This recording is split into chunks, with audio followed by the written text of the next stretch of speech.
I'm Carla. And I'm Keyes. And we're the History Twins. Welcome to our podcast where history is more than just dates and dead people. Join us each episode as we explore the past through music and story. And who are we talking about today? Well, it is Black History Month, so Yes, I it is. could not let it pass without us covering one of my favorite people, Madam C.J. Walker. Of course. Yes. And according to Wikipedia, because I had to look it up, we had a little discussion on that. Madam C.J. Walker was recorded as the first female self-made millionaire in America in the Guinness Book of World Records. All right. And she was a black woman. Now, the thing is, we actually had to pause before recording this because the whole idea is, was she the first? Because there were other women. For example, there was a Mary Ellen Pleasant who was also said to be who might have been the first African-American millionaire. But these stories weren't as well documented. And also I note that for Guinness Book of World Records, they said that she was the first female self-made millionaire. So they didn't even distinguish between black or white, but that she was the first self-made female self-made millionaire in America. Go Madam CJ. Go Madam CJ. So that was very interesting. So then the next question is, well, what did she do? Well, what did she make? Madam C.J. Walker, was a manufacturer of black hair care products. For men and women? Mostly for women. Mm-hmm. I'm sure men could have used it as well.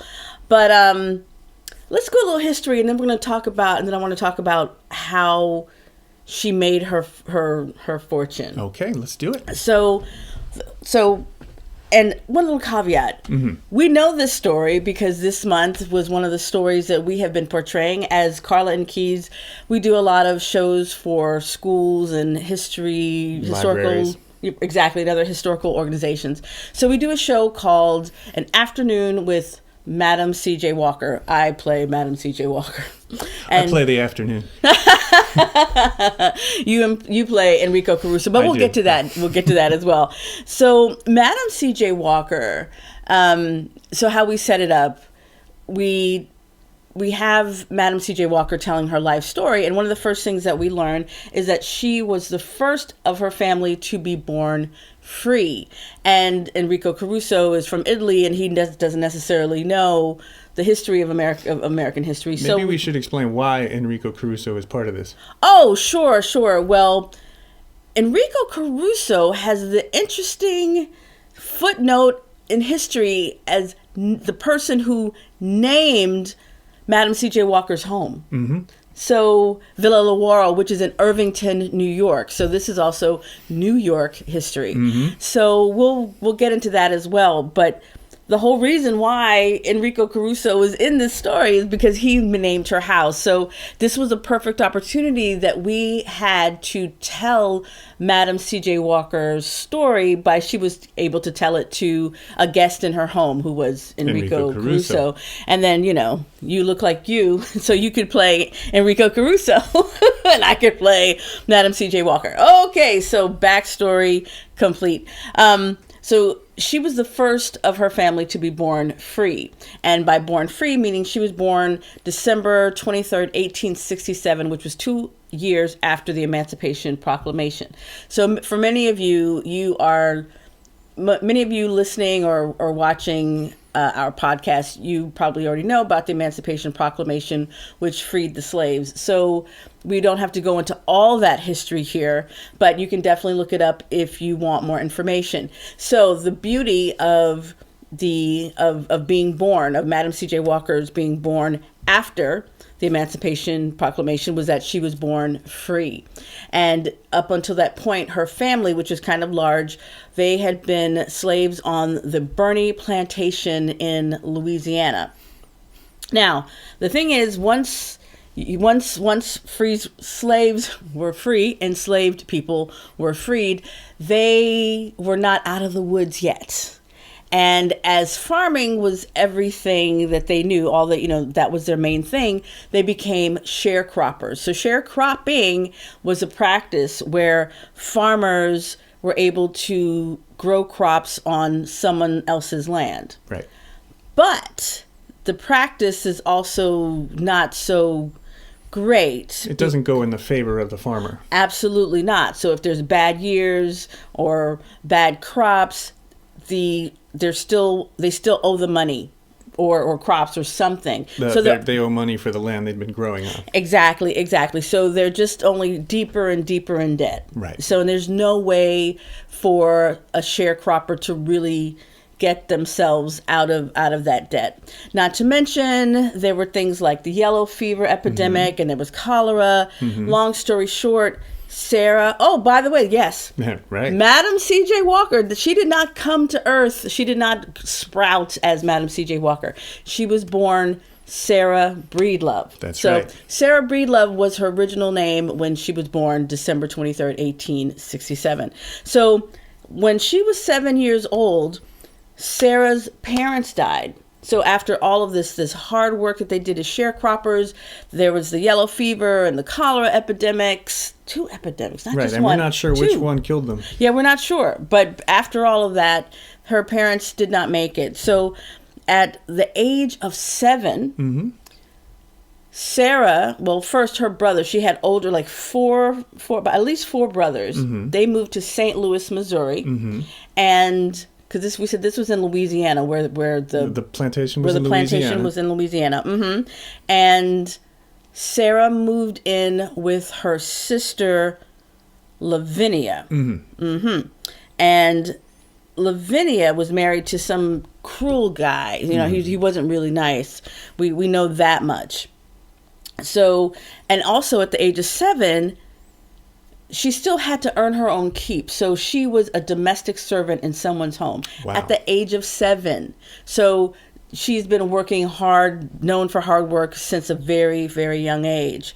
So she's living with her sister and the sister's mean husband. So at the age of 14, she marries Moses McWilliams. Right. And yeah, so that's at the age of 14. 14, she married, Moses was a dock worker, and they both picked cotton during the harvest season. So there was like, you see there all of these side hustles. You know, they had to have, so they had like more than one job. They're working. And about 3 years later, when Sarah is 17, she has her daughter, Lelia, who is her pride and joy. And then 3 years later, or 2 years later after that, Moses dies. That's her husband.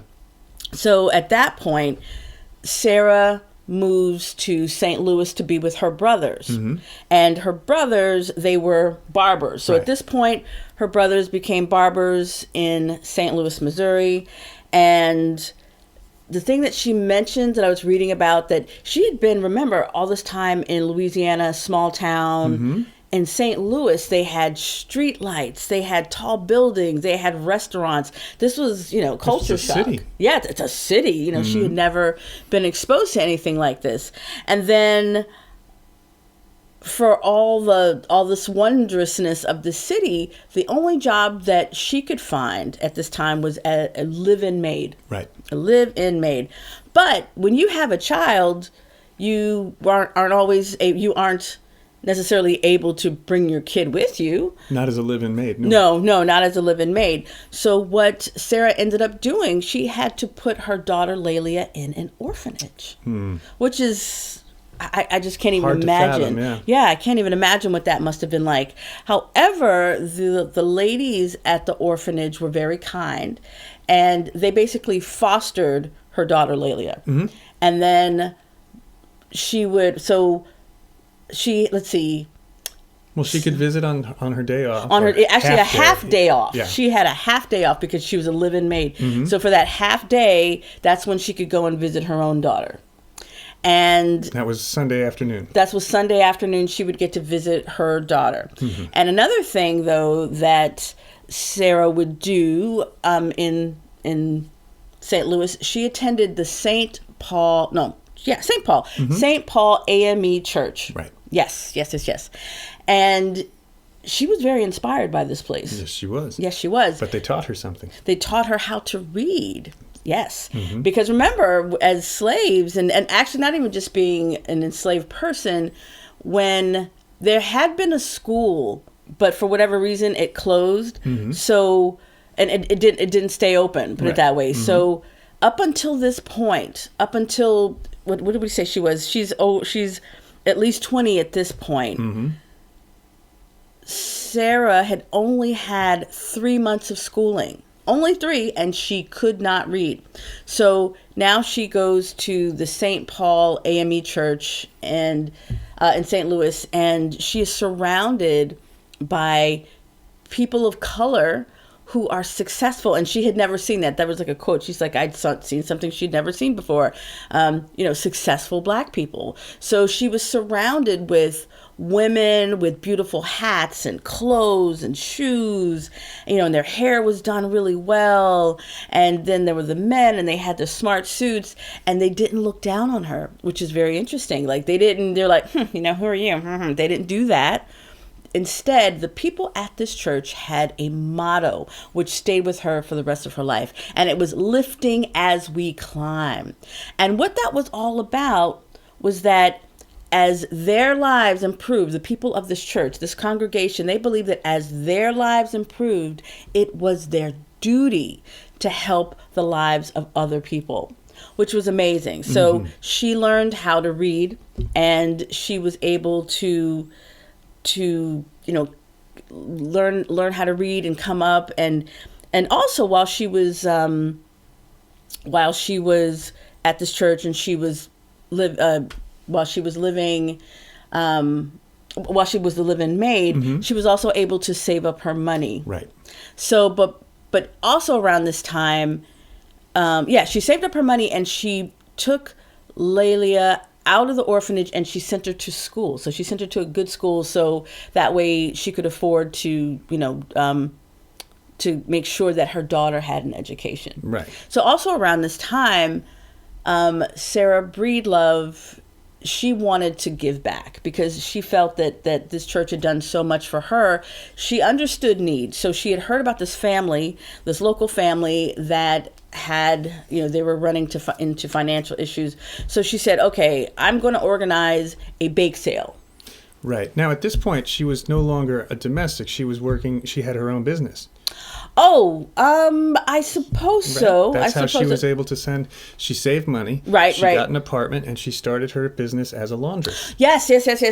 Well, I was also going to put that a little separate because that whole thing about the hair, whoo, child. So, and then you'll understand why that was so important. So, let's see. So we said that she did the bake sale. Yeah. You know what? Let's talk about the washerman. Yeah, you're right. Okay. So, as a live-in maid, she was able to save up money. She saved up the money, and she put her daughter in school. But then she also took that money and began her job, her business she began her laundry business, as a washerwoman. And in our portrayal, you're like, oh, you're a businesswoman even then. And Sarah, Madam CJ corrects Enrico Caruso, and she's like, well, it's not that exciting, it's not as fancy as it sounds.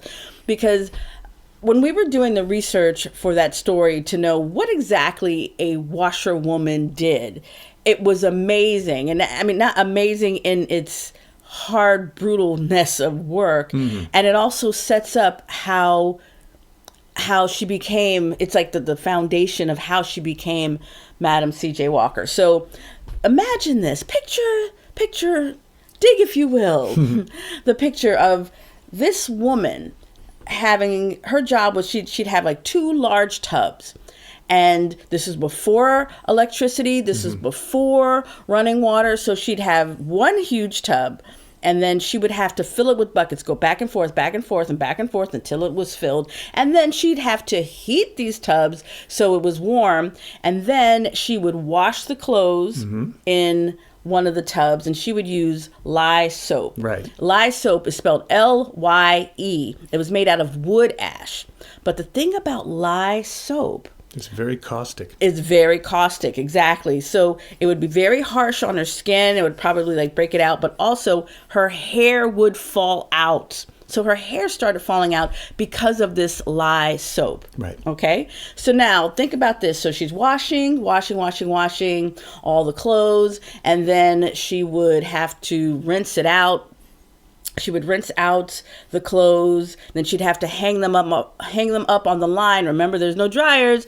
Hang them up on the line, then iron them and fold them. And that's just one. Remember, we had to separate like whites, and we had to do whites versus colored clothes. And I'm not talking about segregation. I'm talking about the dye. Like you have your light colored clothes, and you'd have like your dark colored clothes. You have them separate because you don't want them to bleed into each other. But then work clothes were also washed separately. So that could be at least 3 times that she would have to do that. And would you believe, for all that work, she got 50 cents for the day.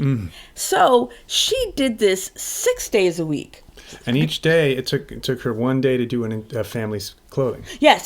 So she had 6 families that she worked with. So she had 1 family, 2 family, 3 family. So she had 6 families a day. 6 families a week. And she made 50 cents per family. That was her life. Now, the other thing I think I should mention, remember how I said that her hair had been falling out? Right. Now, for a woman like herself, a woman of color, a black woman without any kind of formal education, she wasn't the only woman in this situation. There were many, many, many black women who were washerwomen, making 50 cents a day, and their hair was falling out. So also, I want to add right here, well, it got so bad that her hair was falling out, so she had to wear a headscarf. Now, she was not the only black woman wearing a headscarf or having her hair fall out. And the thing is, this is before chemical testing. So you have a whole bunch of people here whose hair is falling out because of this lye. If this was happening now, people would make a big deal out of it. But no, people just want their clothes clean. They want them clean, and they don't want to do it themselves. So it didn't really matter if your washerwoman's hair was falling out. Oh, no, we don't care about that. We just need our clean clothes.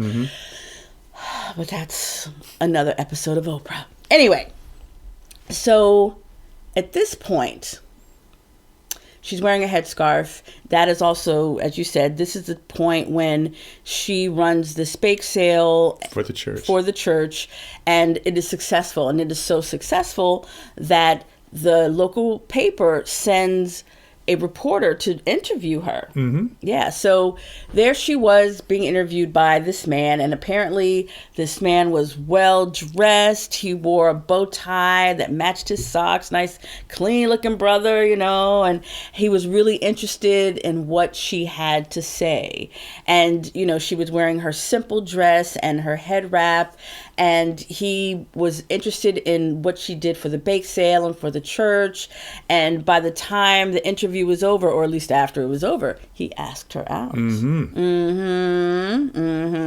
Because she still had whatever that joie de vivre. Je ne sais quoi. Yes, all of that, all of those French words. So she, they began dating, and soon after they got married. Dun, dun, dun, dun. And what was his name?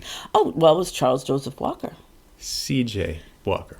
And then she became Madam C.J. Walker. That's when she stopped being Sarah Breedlove and she became Madam C.J. Walker. Now, she's got this, she has this new life now. She's married, and she found out about this woman, Annie Malone Turnbow, who had black hair products that for black people. So, it's important to know that at this time, imagine this, if you will, that at this point, there really weren't any solutions or options for black hair care. And we should mention that black hair is different from Caucasian hair. Yes, exactly. Like, your hair is not like my hair. If you're watching this on the video, if you're watching the video podcast, you can see obviously that we have totally different kind of hair. Ding. So, so anything that would have been on the market would have been for people of European descent, and it wouldn't have helped her hair grow. It wouldn't help any of like black women's hair grow, and it would not heal their scalp. Right. But here comes Annie Malone Turnbow, and she has some kind of product, and her company's name was Poro, Poro, and so her the name of her company, name of her product was Poro Wonderful Hair Grower. Dun da da. So, well, Mrs. C.J. Walker, former Sarah Breedlove, she started using the product, and her hair started growing, and her hair started, she was beginning to see her hair grow, and it was healing, and she started going door to door and selling Annie Malone's products. Right. And she was basically like the best advertisement. Sure. Absolutely. So at this point, she was really enjoying her life as, doing what she was doing as selling this product. Yeah, selling this product. So the next thing was that Mr. and Mrs. Charles Joseph Walker, she and her husband had planned to move. Well, they moved to Denver, right? Because at this point, Sarah had one more brother that lived in Denver, and he was a barber as well, I believe. Yes. And they wanted to live there, but the other thing that her plan was, she was going to, because there weren't a lot of I guess there were black people there, but they didn't really have hair products either. So Sarah's plan was to move to Denver and be a sales representative for Annie Malone's products. Right. That was her plan. So that's what she was going to do. However, what ended up happening was, before she got started doing that, she was a cook. She was a cook at a boarding house. Boarding house is like an apartment building where people live and they get their meals there. So as a cook, it was Sarah, I don't know, we call her Sarah Walker at this time. It was her job to cook for all of these people who lived at this boarding house.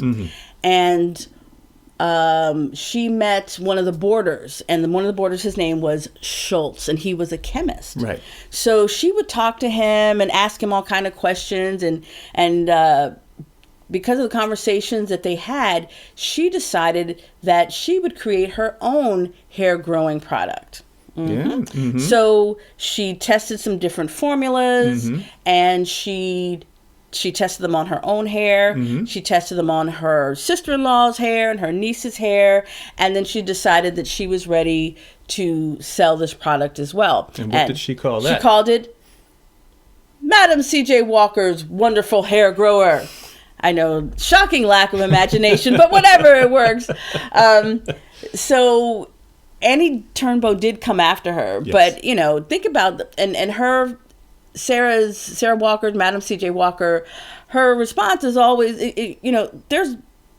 Annie Turnbow did not have a monopoly on creating hair care products. There can be, this is the American capitalist system. You can have competition. You can have other, there's not just one brand. We have different brands, and then you just choose whichever one you like, depending on, maybe you like the company, or you like, I don't know, you like the way the ads look, you like the packaging, whatever. We have choice here in this country. You can choose. So her contention was, well, Annie Turnbow Malone, she's not the only person who can create a hair product. So I've created a product, and, well, long story short, it was very successful.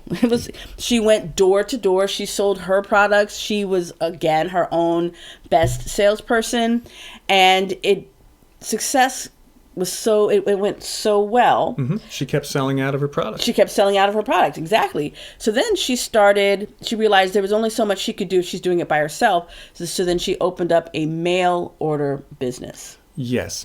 But also, she would go from house to house, and she wasn't just selling the product. She was she was demonstrating it on her customers, who then could see that it worked, would buy it.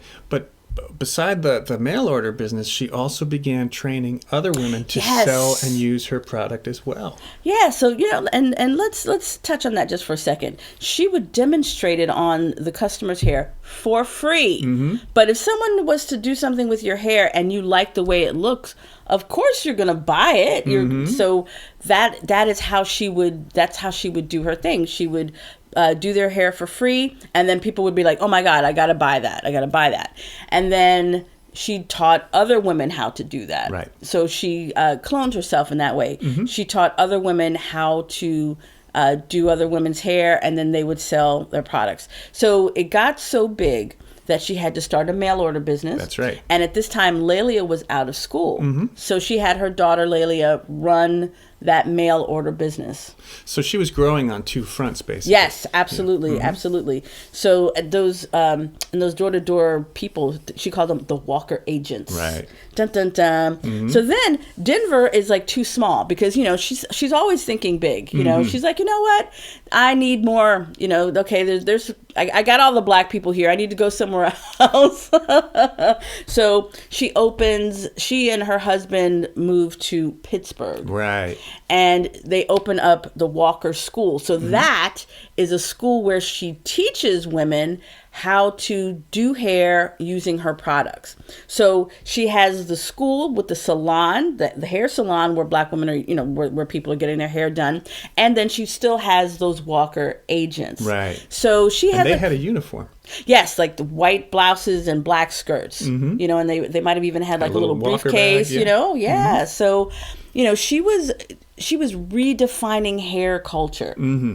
And by the way, there are some people who are going to hear this and they're going to say, oh, she wanted to, she was trying to straighten black people's hair back then. And her main response to that, anytime she's like, wait a second, we are not trying to make black people have European looking hair. We're not trying to do any of that.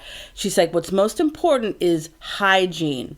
Remember, black hair care is not like white hair care, and you have to moisturize it. You have to do certain things to it to protect it because it can be very dry and brittle. But also it needs to be clean. So Madam C.J. Walker's response was always about, her focus was the hygiene of the hair, and that you could wear your hair and style it the way that you want. Right. So she's in Pittsburgh. She has the school now. She has the Walker School. She has the Walker agents. She has all of these people. I think it was at this point she had 20,000. I don't know. She had lots of people. She had lots of people selling her products at this time, selling and using her products. So she sets her sights even bigger, of course, because she's always like, how can I take this to the next level?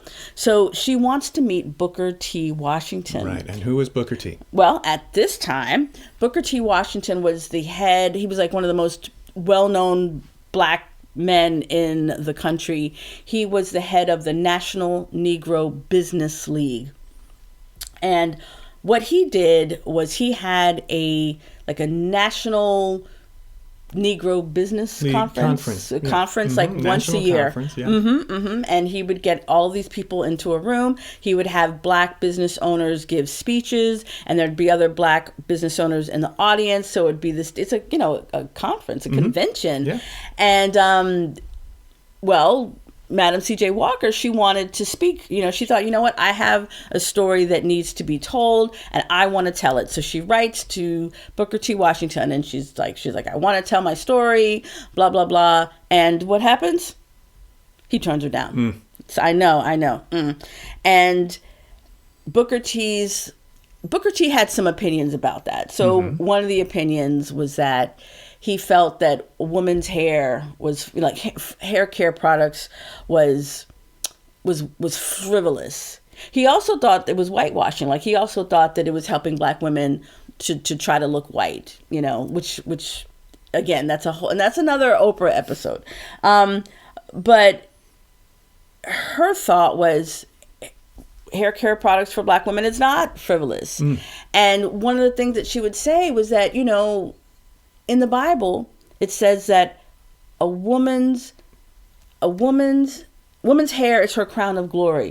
Where is the glory of having to wear a head wrap because your hair is falling out? There's no glory in that. And she had a point. And also, she felt, when a woman feels good about herself, when she feels good about the way she looks, the way her hair looks, she's going to stand taller. She's going to speak up more. She's going to feel more confident, and she's going to feel like she could take over the world. Think about that. Think about, and that is still true today. That has never changed. You get it when a woman's feeling good about her hair and her nails and whatever, and she's looking and feeling like a baddie. Well, anything can happen. And it was true then. So for her, women's beauty products was not frivolous. But even so, she decided, all right, Booker T doesn't want to have me speak of this thing. Okay, whatever. But she still went. She's like, yeah, I'm going to go. And so she does. And of course, and also she had a friend who was going to introduce her to Booker T. Washington in person. So she was still kind of hoping that she would get to speak, but she's like, yeah, I'm going to go there because, she believes in the see and be seen. At least got to be in the mix. You have to be there. Right. So she went, and of course, she was recognized by lots of people at this event. Her face was on all of the products. Exactly. Yeah. On her product, she had her name, she had her likeness on and there's this one picture, it's like this gold jar or tin, and her hair is just like this mane. It's just like, woo, and she's a dark-skinned woman too, because also she was used to, there's always kind of like light-skinned black women getting more attention, but here she was, a darker skinned black woman with like a mane of hair. Oh, she was anyway. So yeah, people recognized her. People knew who she was, and these people were trying to get Booker T. Washington's attention because then they wanted to introduce. Well, they wanted her to speak. They wanted her to speak, but he knew who she was, so he was trying to ignore them, like he didn't see, like I don't see you. So but it's okay because she is always trying to find a way. So what did Madam C.J. Walker do? She saw an opportunity. There was a lull. And what did she do? She stood up from her very seat in the audience. And she said, I am a woman who started in the cotton fields of the South.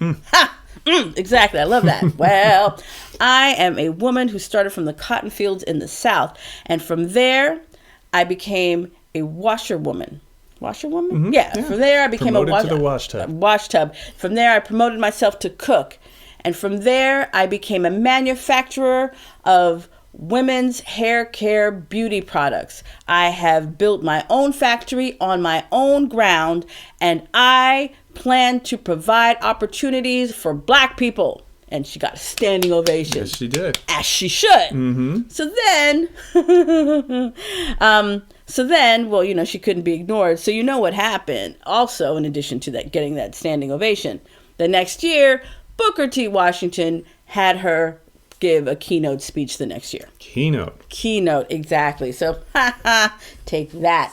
And there was another point too that I just wanted to, just another side note. Another reason that Booker T. Washington, he kind of wanted for, his hope was also to have black men be advanced first. She's like, let's do the black men first. Let's help them.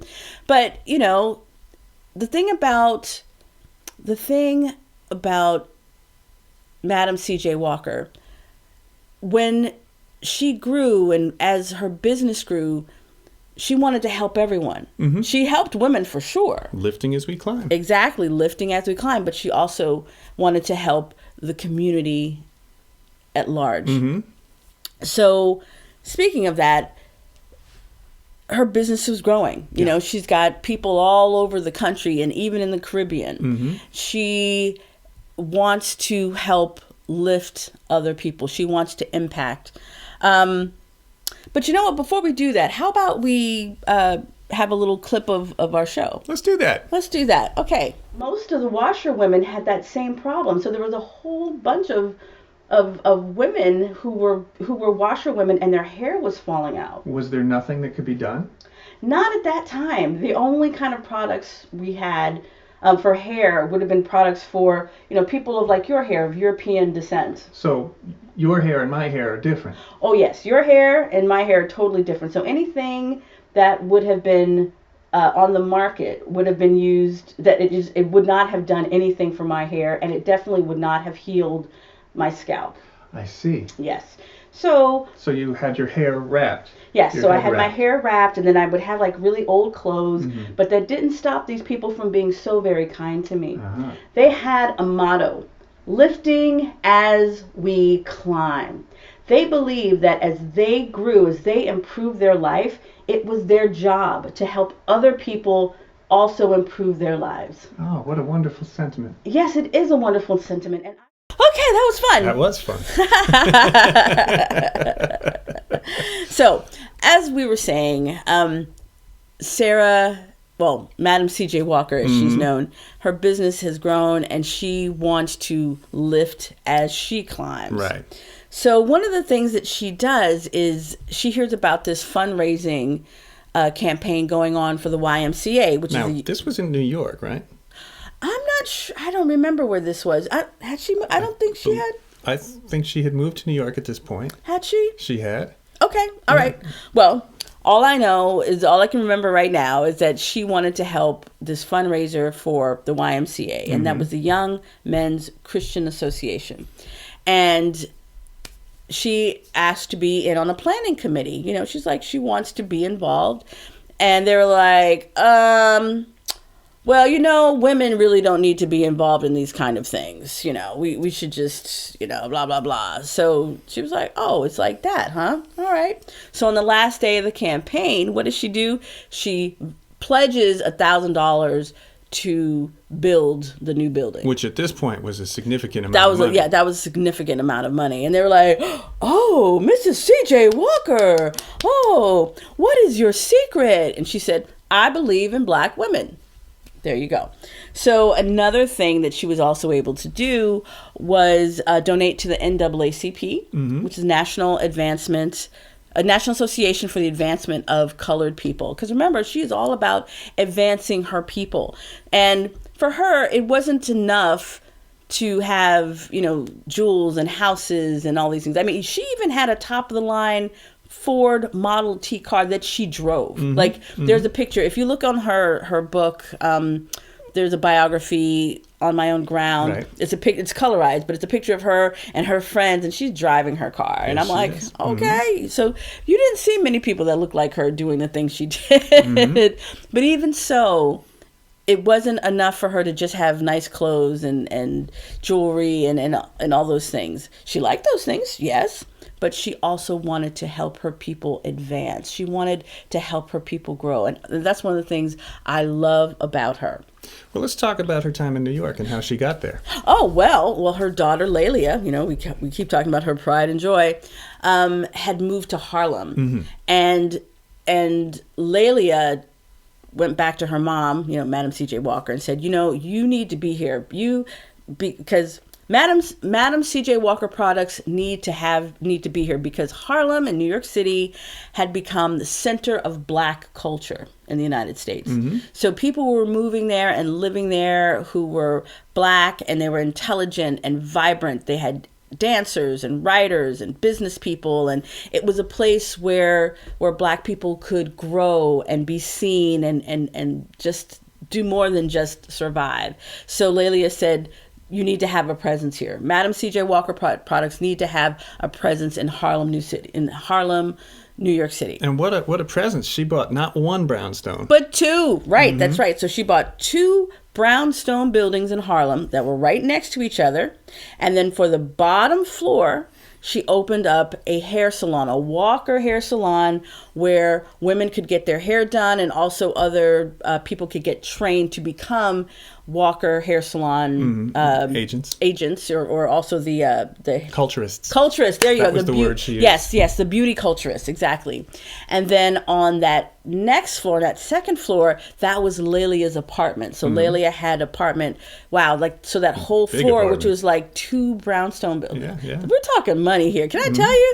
And then on that top floor, that is where Lelia had all kinds of parties. So she became like the toast of Black Harlem society. So she would host these parties or salons where she would have dancers and artists and business people, and all these different people of color would come and congregate. Well, not just people of color. I mean, Enrico Caruso, for exactly, instance. because that's how he got involved somehow. But she was the person. Lelia Walker was the person who. Her mission was about the arts. She became a patron. So she would also be, giving, having these parties, and she would be supporting other artists that she believed in. Yeah. So she had her mission. Her mission was all about the arts. So after Madam C.J. Walker got this building settled in Harlem, she was like, okay, well, now I'm moving to Irvington, New York. And in our play, Enrico said, well, why Irvington? Why Irvington? And she said, well, do you know what this road is called where I live? And he says, Broadway. And she's like, yes, it's Broadway, but it's also known as Millionaire's Row.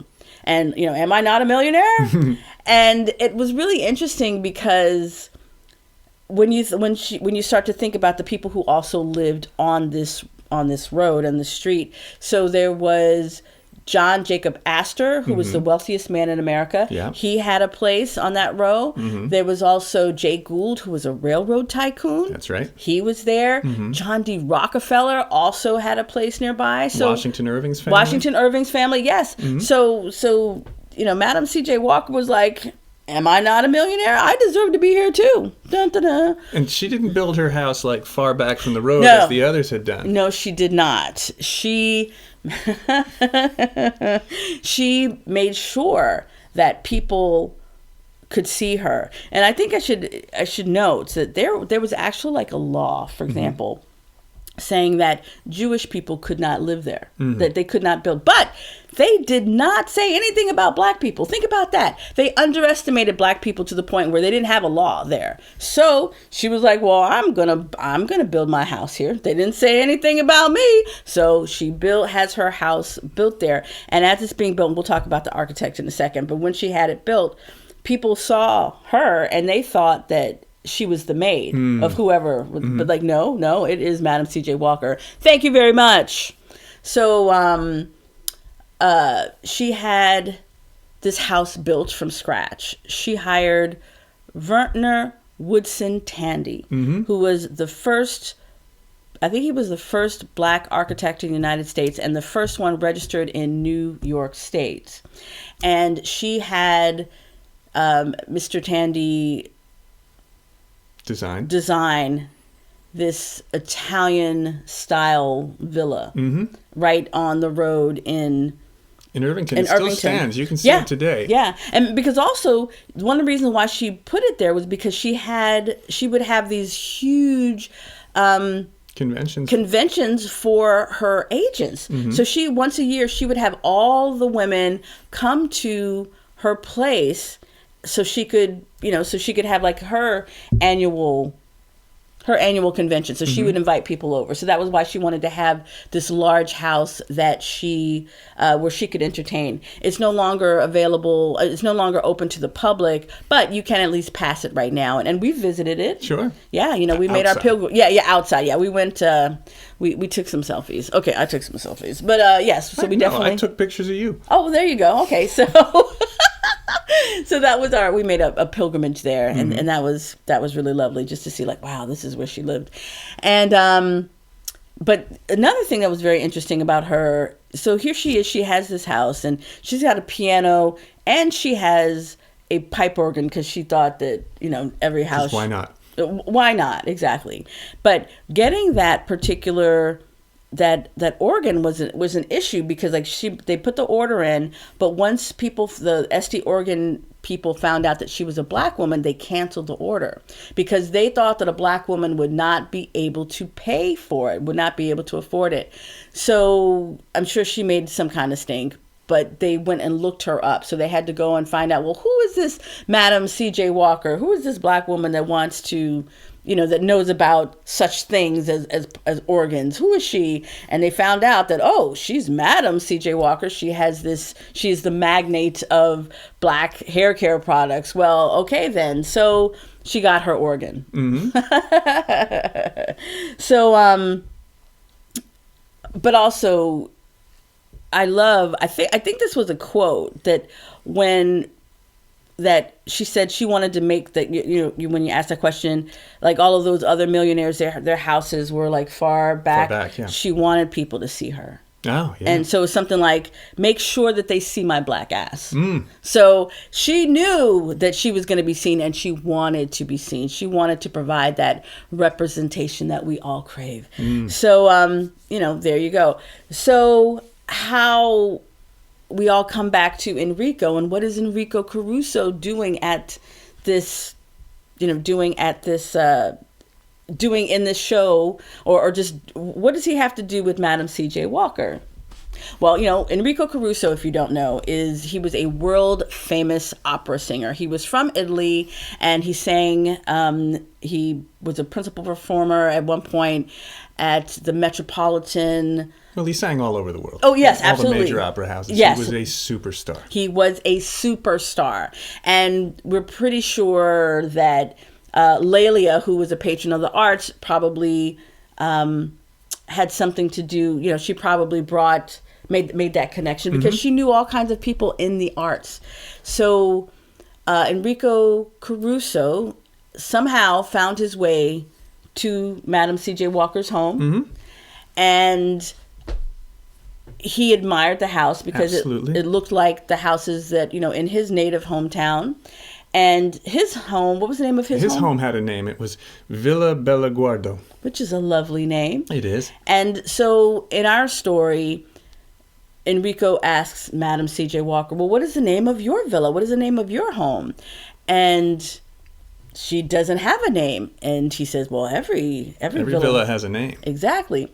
So then the way we imagined it, Enrico asked, well, how do we name this? Well, what do we do? And Enrico says, well, what is important to you? Mm-hmm.